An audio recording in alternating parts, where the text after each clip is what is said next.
Hey everyone, welcome back to the Lazy Parenting Show. I am Stephanie Kennedy and I am here in my car studio, because that's where I film these shows, to bring you today's topic. Today's topic is an important one. I'm going to share with you my number one parenting strategy that is a rule, tip, strategy that all parents, regardless of how old your children are, need to follow, need to implement. And if you're not, which I'm going to suggest that maybe you aren't, you need to buckle back down and do this again.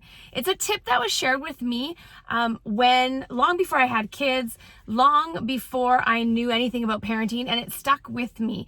Maybe through my years of coaching and teaching, it helped give me some experience in this strategy before I had my own kids. But gosh, kids are cute, and boy, are they really, really good at swaying us away from this rule. And sometimes their ability to do this is downright magical. This rule ranks right up there as the number one most important tool that I can give you, and you will likely need a refresher on this anyways. And if you're like me, you likely slip a little bit in this rule, and if you don't catch that early on, it can turn itself from a tiny little snowball into an avalanche of whining, constant negotiations, yelling, screaming, anger, and frustration in your house. And so the basis of this rule can be summed up in the following quote: people treat you only one way, the way you let them. Let that sink in, because that's what today is about. I want you now to think about your kids. How do they treat you? Do you have little ones who ask over and over and over again for something you've said no to until you finally say yes? Do they ignore you when you ask them to stop playing a video game or turn the television off? Or do they not listen when you've asked them to do something for the zillionth time? Do they roll their eyes at you when you ask them how their day was? Do they use foul language or yell or call you names, tell you that they hate you? If you answered yes to any of these things, I want you to take a moment and think about how you got to this place. How did you lose control and lose their respect? Because that's what has happened. You have allowed your child to believe that they are in control and that they can have what they want when they want it. You have lost your position as the authority in your family. You have lost your position as the person who sets the expectations around behaviors in your house. And I will venture to say that you have lost their respect. Now, I get it. I don't want you to be super hard on yourself, or alternatively blow me off like I don't know what I'm talking about, because I do. Trust me. I have 4 kids, and none of them would ever dare swear at me, yell at me, talk to me in a disrespectful way. They do what I ask them to do. They listen to me. We have deep conversations about what's going on in their day. That is because I have followed this rule from the time that they were little, and I still follow it to this day. And I believe that you probably have had moments where you have been really good at following this rule as well, but that somewhere along the way you fell off and you fell into the trap of over-negotiating with your children. Maybe you were told or you read somewhere along the way that it was important to tell your children your reasoning in an attempt to get them to understand the why. I believe this attempt to reason with them shifted you into wanting their approval, their acceptance of your reasons. No, really, I want you to take a moment and go back and listen to that again. You shifted into wanting their approval, their acceptance of your reasons. Let that sink in. Be honest with yourself. Are you negotiating with your kids, explaining to them the why in an effort to get them to understand and agree with you, to avoid conflict, to like you, to be your friend? This is the problem with modern day parenting. If you have fallen into the habit of over-explaining or over-negotiating with your children, it is likely that they now want to challenge you and challenge your authority and your decision-making and your rules. And if that's what's happening, it's because you have taught them to do this. If over time you have continually had to explain or negotiate every rule or decision, it is likely that you have found yourself compromising more and more, and that you're changing the rules more and more. You have been training your child over all of these years to not accept your rules, to not listen to you. You have taught them to challenge you, likely without even meaning to. Again, I am not judging you. I am letting you know that there is another way. that you have fallen into this vicious trap of constant negotiation and bartering with your child, likely because you had, albeit the best intention, I will say misguided. So what do you do if you're a parent who negotiated a lot with your kids when they were little? Or you were a parent who let the little ones push and coax and turn your nose into yeses? What do you do to turn this around and now start setting rules and limits and expectations? And I will be honest with you, this is not going to be easy. Depending on the age and temperament of your child, this is going to take a lot of work, and it's going to test your commitment to wanting this to get better, wanting this to be better. You likely have years of habits to undo, but it is possible, and I encourage you to start today. So how do you do that? Well, first, you need to let your kid know that you have some new rules coming, new protocols coming. You have to do one thing at a time. You're going to have to sit down and talk to them and let them know that from now on, this is your new rule. When you say no, you mean no, and that you won't be changing your mind and that you won't be engaging in any discussion with them about it. The reason you need to have a discussion with them before you start implementing this rule is that it isn't fair to them for you all of a sudden to start parenting them in a different way than they're used to. Again, you have taught them that this is the kind of parent you are. You can't change the expectations or the rules of the game, so to speak, without letting them know. It's only if you do that, you're only going to result in anger and yelling and kids saying, that's not fair, which you're going to have anyways. But remember, you have taught them, heck, you have showed them over and over and over again that your no's don't mean no. That if they ask you enough in enough different ways, that eventually you are going to say yes. Remember the quote I opened the show with. People treat you only one way, the way that you let them. You have let your children treat you this way. It is time to turn that around. So step number 1 is you're going to have a discussion and let them know that this new rule is coming and that when you say no, you mean no, and there will be no discussion about it. Step 2 on this is that when you first start implementing this rule, you have to be prepared for some anger from your kid. Your child is going to push back and say that that's not fair. They might even start yelling at you, and you're going to have to watch yourself. Check yourself. You can't yell back. There is no yelling back.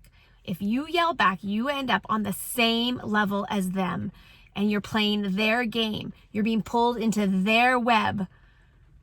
Your child is going to just become more and more aggressive and more angry if you start yelling. They are not going to want to lose that argument, and this is a slippery slope, and it will not bode well for their future relationships as an adult. They're going to learn that that's how you handle conflict, by yelling back and forth until the loudest person who doesn't give up wins. That's not what we're trying to teach them.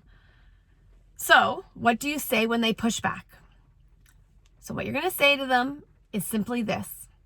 If I was your age, I wouldn't like this rule either. And then you're going to walk away. Again, if I was your age, I wouldn't like this decision either. Walk away.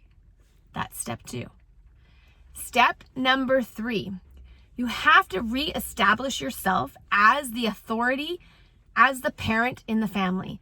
You have to set firm rules and expectations around their behavior, and then you have to stick to them. But be cautious. You have to choose those rules really, really carefully. I want you to choose those battles that you're going to engage in, because there are going to be some battles when you first do this with them. You need to know that these are the things that you truly care about in your family, that these are the top priorities in your family. A big part of getting your child and your family back on track and back to a place where a no means a no, and a place where you only have to say it once and that you never go back from it, well, that means you better pick those no's carefully and you better mean it. I've done another podcast or blog on say yes more often. So we want to say yes as much as we can to our child, if we can at all possibly say yes. We need to reserve our no's to the top priorities. And then when we use those no's, we need to stick to those no's. The no's are the big things that are happening. And one of those no's is a no means no. So there is no negotiation. So they know to take you seriously. It's the only way that this is going to work. And so what do you do when they say, well, why not? Well, no, you can't run around the house with a knife. Well, why not? No, you can't have chocolate after dinner. Well, why not? They're going to ask you that question. They're kids. They're teenagers. That's what's going to happen. So what do you say? Well, I've got 6 things for you to say back. You give them one of these 6 reasons. Number 1, you're not old enough. Number 2, it's too dangerous. Number 3, I won't spend our money in that way. Number 4, we don't have time for that. Number 5, it doesn't match with our family values. And number 6, we don't think those kids are a good fit for our family. So now if you need to, go grab a pen and a piece of paper and rewind this episode and listen to that again. Listen to those 6 phrases, write them down, memorize them, post them somewhere, put them in your phone. You need to memorize those phrases and know that the reason you're saying no to your child is because of one of those 6 things. If it's one of those 6 things, it is completely reasonable. Yes? Do you agree? Every situation I can think of fits into those 6 answers. Those 6 answers work with almost any rule. And if it doesn't, let me know and I will help you come up with another phrase. And then lastly, and most important, we must model how to handle conflict and anger with our kids. We have to show them what it looks like to walk away, calm down, take 5 minutes to ourselves, and that we will never engage in a conversation or argument with emotion leading us. We have to teach them to do the same. We have to show them that these rules apply to them. They apply to us and they apply to them. And this is how we have conversation in our family. They need to leave the area and go to their room and calm down. You are not going to engage with them when emotions are heightened. Nothing good comes from that. And the only way that they're going to calm down and do what is asked of them and then come and join the family again, that's what they have to do. They need to go to the room, calm down, and when they're ready, come back, do what you asked of them, and join the family again. Now, an important part of this is if you are sending them to their room has to be a boring place to be. They can't have their phone. They can't have a TV. They can't have video games. They can't have anything to do in their room. Their room has to be boring. They have to want to come out of their room to engage with the family. That is the only way that this works. There has to be a reason for them to come out. And I have had some stubborn children. My kids were stubborn when they were little. And one night it took a long time for my son to come back out of that room. But eventually, if they don't come out, we ended up having a conversation. I went to him and we talked through it. But emotions have to come down. And depending on your child's temperament, it might take a while for those emotions to come down to a reasonable place where you can engage in a conversation.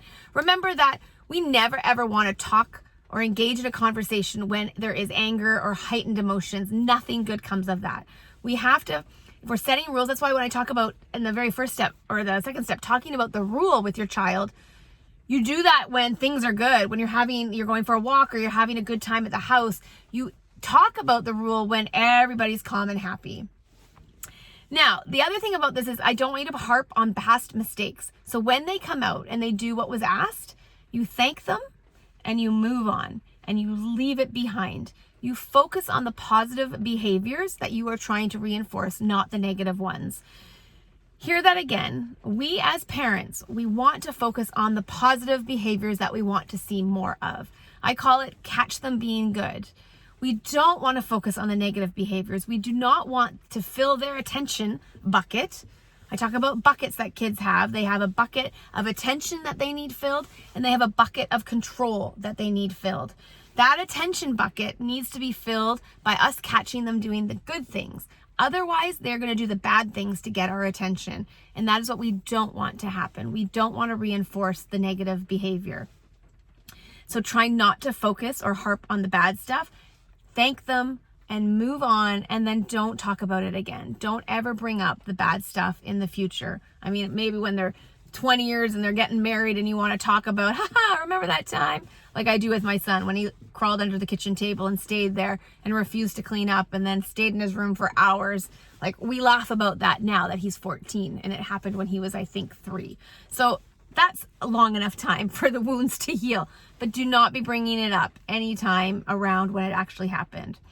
So now the big part of this that you might be having a hard time with is being honest with yourself and taking responsibility for the way your child is behaving. If you are a parent who places the blame for your child's poor behavior on outside forces, like their friends, like the TV, like their video games, then you aren't ready to make this change. This is not going to work for you. Lazy parenting is about taking responsibility for our behavior and that our children are the way they are because of how we parent them. It is up to us. All of it falls on our shoulders. Either we need to find new strategies, new ways, but it's our responsibility to fix things in our family. It is not their responsibility. They are acting in that some way that we have taught them to act, or we have told them through some means that it's okay to behave that way. And so you have to understand that this is our fault as parents. And if you understand that, then you can make a change. You can't change something if you're not taking responsibility for it. So the first thing we have to do is take responsibility for the way our children are and the way they're behaving. And then we can start looking at the way that we parent them and how are ways that we can help guide them to better behavior. You will continue, if you do not do this, if you don't take responsibility and this behavior continues, well then yes, you are going to continue to live in a world where your child whines all the time, cries all the time, gets angry all the time. And let me tell you, once they hit to become a teenager, and that anger and that resentment and your relationship with your child is no longer built on respect because they don't believe you, they don't trust you, they know that what you say is not the truth. Wow, it only gets exponentially worse when they become a teenager. So I urge you, if this is a problem now and your children are young, to start putting the work in to get this behavior turned around. Remember that if you have spent the last 8, 12, or 14 years teaching your child that you are a pushover, it's not going to be easy to change that. It's going to take time. It might take 3 months. It might take 3 years, but it is possible. You can do it. Absolutely. You follow those 4 steps and you will have success. I guarantee it. Thank you so much for tuning in today, and I hope you found value in today's episode. It is always my intention to help you become a parent who teaches and leads by example so that your kids can become the very best versions of themselves. I want you to be a lazy parent, a parent who raises an independent, empathetic, self-assured young adult who you are proud of and who you have a relationship with built on mutual respect. I want your kids to be the kids who make a difference in the world and have positive impact on those around them. I would also like to ask you to please rate and review this show after you've listened to it. I would love it and encourage you to take a picture of the episode and post it on your social media. It is only through that way that more people can find out about the Lazy Parenting Show and the Lazy Parenting Podcast, and that we can all come together as a community to help each other. I hope that you are a part of the community on Facebook and on Instagram. Come and follow me, and let's share and communicate with each other and learn from each other. Once again, thank you for joining me today. Lots of love to you and your family.